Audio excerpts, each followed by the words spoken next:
नमस्कार दोस्तों, रेलवे की पाठशाला में आपका स्वागत है। दोस्तों आज की इस वीडियो में हम आपको रेलवे के अंदर सीनियरिटी जो रूल हैं उनको इन डिटेल इस वीडियो में आपको बताने वाले हैं। इस वीडियो में हम बात करेंगे सीनियरिटी क्या होती है, सीनियरिटी के रूल कैसे बनते हैं और सीनियरिटी जो होती है वो किस किस कंडीशन में चेंज हो जाती है। और सीनियरिटी में आपके बहुत सारे डाउट हैं, जैसे कि कोई कैंडिडेट अगर मेडिकल डिकैटेगराइज हो गया, उस स्थिति में उसकी जो आपकी सीनियरिटी है उस पर क्या प्रभाव पड़ेगा। अगर उसके ऊपर कोई डीएआर रूल लग गया है ना, डिसिप्लिन एंड जो आपका अपील रूल है, यानी कि उसको चार्जशीट मिल गई, तो उसका जो सीनियरिटी है उसका क्या होगा। अगर वो ऑन रिक्वेस्ट ट्रांसफर लेता है उसकी सीनियरिटी क्या होगी। जिस पोस्ट पे वो करंटली वर्किंग कर रहा है अगर उस पोस्ट को सरेंडर कर दिया जाए तो फिर उसके साथ क्या होगा। इस प्रकार से आपके बहुत सारे डाउट हैं, सब कुछ इस वीडियो में चर्चा करने वाले हैं। चलिए शुरू करते हैं आज की इस वीडियो को। उससे पहले मैं आपको बताना चाहूंगा कि भी रेलवे संबंधित आपको सटीक जानकारी हमारी चैनल पर मिल जाती है। तो चैनल को अभी तक आपने सब्सक्राइब नहीं किया है तो आप हमारी रेलवे की पाठशाला को सब्सक्राइब करें, जिससे आपको रेलवे कर्मचारियों को मिलने वाली सुविधाएं और जो भी इंफॉर्मेशन जानकारी है वो आपको मिल सके। तो चलिए शुरू करते हैं। सबसे पहले ब्रीफ में जान लेते हैं कि रेलवे के अंदर कोई रिक्रूटमेंट होती है ना, वो किस किस तरीके से हो सकती है। देखिए, रेलवे के अंदर डिपार्टमेंट होते हैं, इसको बोलते हैं कार्मिक डिपार्टमेंट और कार्मिक विभाग, यानी कि पर्सनल डिपार्टमेंट। यहाँ पे क्या होता है कि जो भी वैकेंसी होती है उनका इंडेंट वो आरआरसी रिलेवेंट जो भी आरआरसी या आरआरबी होती है उनको वहाँ पर देता है। और जो आरआरसी होती है वो जो भी प्रोसेस है, जैसे एग्जाम कंडक्ट करवाना, डीबी मेडिकल कराना, आरआरबी आरआरसी जो भी है रिलेवेंट, वो इन सब प्रोसेस को करती है और वापिस पैनल यहाँ पर अपने जो पर्सनल डिपार्टमेंट है उसको यहाँ पर दे देती है। अब यहाँ पर देखिए, थोड़ी सी बात कर लेते हैं कि रेलवे के अंदर जो रिक्रूटमेंट होता है वो किन किन बेसिस पे हो सकता है। पहला, आरआरबी आरआरसी के माध्यम से हो सकता है डायरेक्ट रिक्रूटमेंट, जो आपको पता है जैसे एनटीपीसी निकली है, अभी लेवल 1 निकली है। दूसरा हो सकता है स्पोर्ट कोटा से रेलवे के अंदर निकलती है, आपको अलग से एक वीडियो बना देंगे हम। रेलवे जो स्पोर्ट कोटा है उसमें कौन अप्लाई कर सकता है, क्या क्या एलिजिबिलिटी होती है। कल्चरल कोटा होता है रेलवे के अंदर, कल्चरल कोटा उससे निकलती है। इसके अलावा स्काउट एंड गाइड कोटा होता है। इसके अलावा रेलवे में होता है CGA कोटा, है ना, जिसको आप बोलते हैं कि भाई कंपोजिनेट ग्राउंड, उसके बिहाफ पे होता है। एक होता है GM पावर कोटा। तो ये कुछ तरीके हैं जिनके माध्यम से दोस्तों रेलवे के अंदर रिक्रूट होता है। अब देखिए, जैसे किसी भी प्रकार से रिक्रूट हो गया कोई भी कैंडिडेट इन तरीकों से, उसका पैनल यहाँ पर जाता है रिलेवेंट जो भी आरआरसी होती है वो, और वो आरआरसी जो होती है वो पैनल को अपने पर्सनल डिपार्टमेंट में दे देती है। अब पर्सनल डिपार्टमेंट जो है कार्मिक डिपार्टमेंट, वो सीनियरिटी निर्धारित करता है। तो अब हम बात करते हैं सीनियरिटी निर्धारित करने के क्या क्या नियम है। तो देखिए, सबसे पहले कुछ कैंडिडेट ऐसे होते हैं जिनकी जो पोस्ट होती हैं उनमें क्या होता है कि आपको ऑन बोर्डिंग ट्रेनिंग जरूरी है। मतलब कुछ पोस्ट ऐसी है कि जिनमें ट्रेनिंग करवाना जरूरी है, बिना ट्रेनिंग के वो काम नहीं कर सकते। जैसे पॉइंट्समैन रहा, जेई रहा, ALP रहा, इनमें क्या है कि आपको ट्रेनिंग कराना जरूरी है। तो उनको क्या पहले ट्रेनिंग कराना करवाते हैं। और ट्रेनिंग में क्या होता है कि उनका एक पेपर होता है जो भी ट्रेनिंग में सिखाया जाता है, और उन ट्रेनिंग में जो पेपर होता है उस पेपर के आधार पर उनकी जितने नंबर जो ज़्यादा लेकर आता है उस आधार पर उनकी सीनियरिटी लिस्ट बनती है। सीनियरिटी लिस्ट का मतलब है कि जब भी फ्यूचर में उन कैंडिडेट का अगर कोई प्रमोशन होगा तो जो सीनियर होगा उसको पहले प्रमोशन यहाँ पर दिया जाएगा। ठीक है, ये चीज़ आपको ध्यान हो गई। अब कुछ पोस्ट ऐसी होती हैं जिनके अंदर ट्रेनिंग नहीं होती है। भाई ट्रेनिंग जरूरी नहीं है कंपलसरी ट्रेनिंग उनको करवाई जाए। जैसे हेल्पर की जो पोस्ट होती है ना, ज़्यादातर लेवल 1 में, उनमें ज़्यादातर पोस्टों के अंदर आपका ट्रेनिंग जरूरी नहीं है। तो उनमें क्या होता है दोस्तों, उनमें जो आपका पैनल जो होता है ना, पैनल के अंदर आपके एक रैंक लिखी होती है साथ में, आपने देखा होगा। और वो रैंक किस आधार पर होती है, CBT के अंदर आपका जो मार्क्स होते हैं, CBT के अंदर जो आपके नंबर होते हैं उसके आधार पर आपकी रैंक होती है। और वो रैंक होती है ना, वही आपकी सीनियरिटी लिस्ट है। जैसे मैं आपको पैनल बताऊं कि भाई जैसे कोई पैनल है, उस पैनल में सबसे पहले UR की लिस्ट आएगी, क्योंकि CBT के आधार पर डलती है। UR के कैंडिडेट का नाम आता है, फिर जनरली OBC की कट ऑफ ज्यादा जाती है तो OBC का आता है, फिर SC का आता है, फिर ST का, फिर EWS, इस प्रकार से। तो वहां पे साइड में एक रैंक लिखी होती है, जो वो रैंक होती है ना, वही आपकी सीनियरिटी होती है उस डिपार्टमेंट के अंदर। और ध्यान रखना है कि हर पैनल की अलग अलग सीनियरिटी लिस्ट है।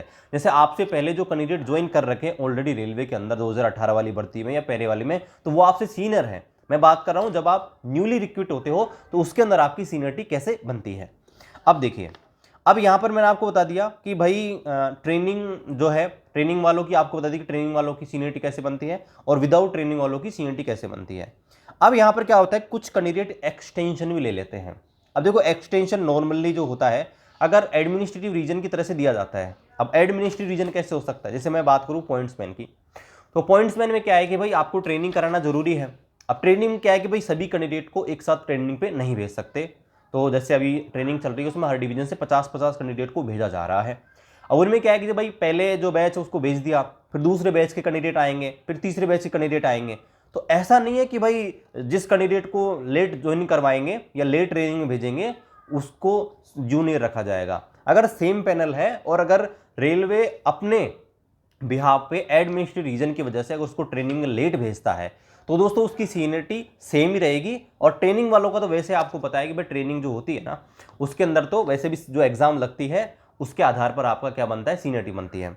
लेकिन कई बार क्या होता है, कुछ कैंडिडेट अपनी इच्छा से एक्सटेंशन ले लेते हैं कि भाई उनको अभी जो नहीं करना, 2 महीने 3 महीने 5 महीने जो भी है, तो उस स्थिति में दोस्तों उनकी सीनियरिटी लॉस होती है। यानी कि जितना लेट वो ज्वाइन करेंगे उससे पहले जो कैंडिडेट ज्वाइन हो गए वो उनसे सीनियर हो जाएंगे, अगर वो खुद अपनी इच्छा से एक्सटेंशन लेता है तो। ये चीज ध्यान रखनी है। अब यहां पर देखिए, अब यहां पर एक कंडीशन और है।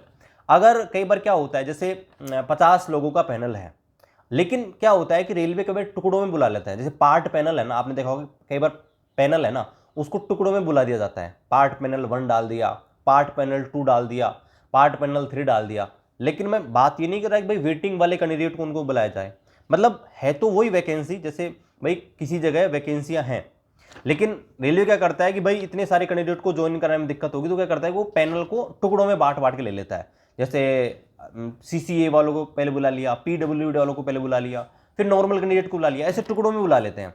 और आपने देखा होगा कि आरआरसी कई आरआरसीओ ने पैनल को टुकड़ों में बुलाया है, जैसे पार्ट पैनल 1 डाल दिया, फिर पार्ट पैनल 2 डाल दिया। तो ऐसे केसेस में क्या है कि उनकी सीनियरिटी पे कोई प्रॉब्लम नहीं पड़ता है। अगर रेलवे उनको अपने तरीके से लेट बुलाता है तो उनकी सीनियरिटी सेम रहती है, मतलब लेट नहीं होती है। और अगर वही पैटर्न लागू होगा, भाई जैसे ट्रेनिंग वाले ऐसी पोस्ट के लिए सिलेक्शन हुआ है उनका जिनमें भाई ट्रेनिंग जरूरी है, तो वो एग्जाम लगेगा ट्रेनिंग कराने के बाद, उसके आधार पर सीनियरिटी होगी। और भाई ऐसी पोस्ट है जिनमें ट्रेनिंग जरूरी नहीं है और उनको अगर पार्ट पैनल 2 में बुलाया जाता है या पार्ट पैनल 3 में बुलाया जाता है, तो भाई जो उनकी ओवरऑल रैंकिंग होती है सीबीटी मार्क्स के आधार पर, जो आपने एग्जाम दिया है उसके आधार पर आपकी जो रैंकिंग है उसके आधार पर ही आपकी सीनियरिटी बनाई जाती है। अब यहां पर देखिए, अब यहां पर बात कर लेते हैं कि भाई आपका जो भी है ये सीनियरिटी बन गई है। ओके, दोनों तरीके मैंने आपको बता दी, जो ट्रेनिंग वाले हैं और जो नॉन ट्रेनिंग वाले, दोनों की यहाँ पर ज्वाइनिंग उन्होंने कर ली गई है। अब यहाँ पर क्या होगा, जब आपका प्रमोशन होता है।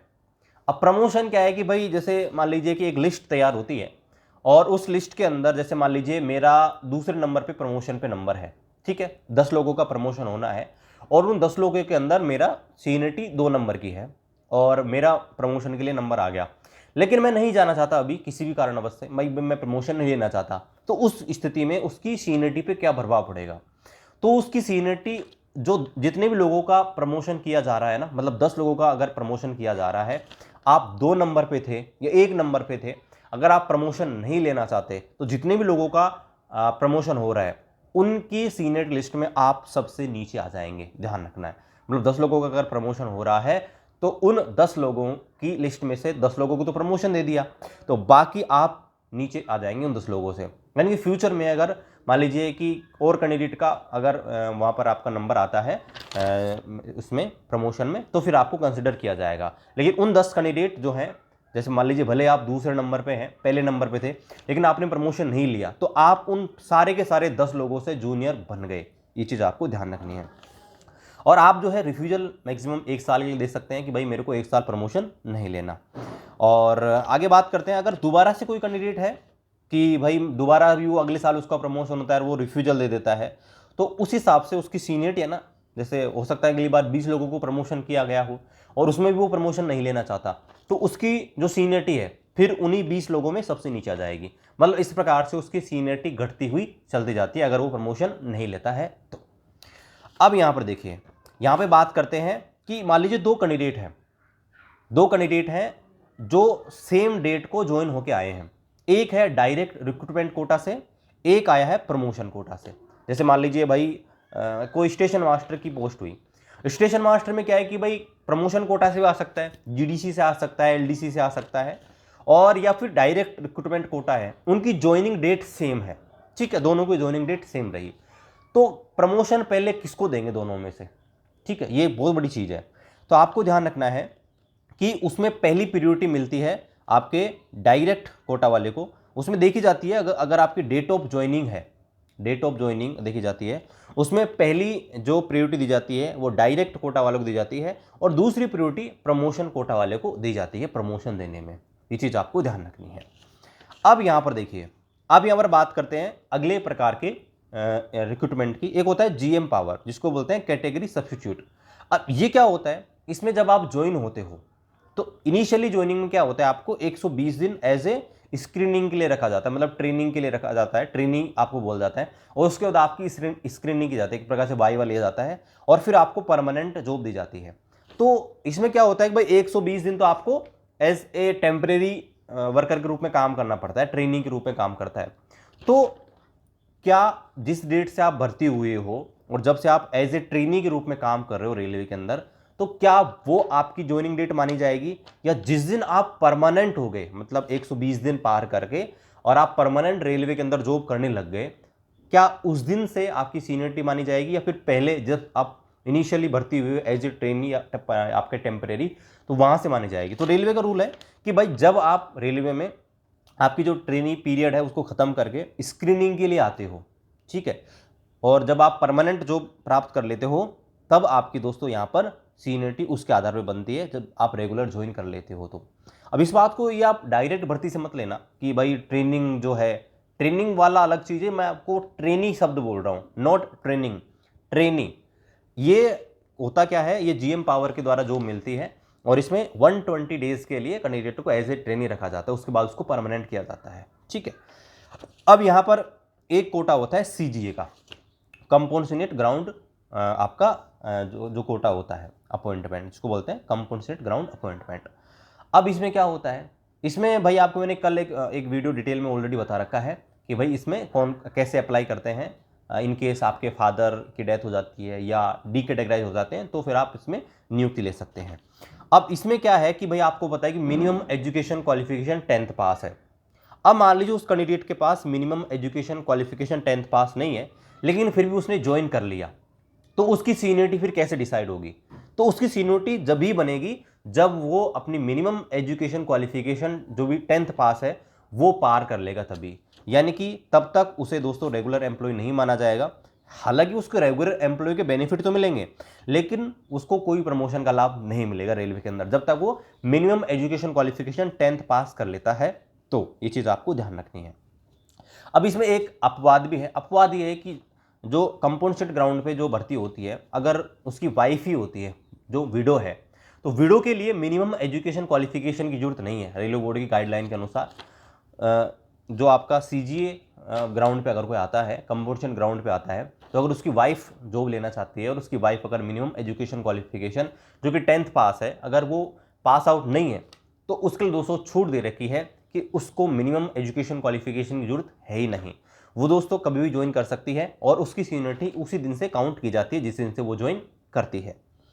अब यहाँ पर देखिए, यहाँ पर एक चीज़ आपको ध्यान रखनी है, और वो चीज़ दोस्तों ये है कि यहाँ पर नॉर्मल कंडीशन में आपकी सीनियरिटी चेंज नहीं होती है। एक बार जो सीनियरिटी बन गई है ना, अब उसको चेंज नहीं किया जा सकता नॉर्मली कंडीशन में, ये चीज़ आपको ध्यान रखनी है। और अगर यहाँ पर आपको एडमिनिस्ट्रेटिव रीजन की वजह से, मान लीजिए रेलवे जो है एडमिनिस्ट्रेटिव रीजन की वजह से अगर आपको रेलवे कहीं ट्रांसफ़र कर देती है, तो उस कंडीशन में आपको एक चीज़ ध्यान रखनी है कि आपकी सीनियरिटी लॉस नहीं होती है, आपकी सीनियरिटी वैसे की वैसे रहती है।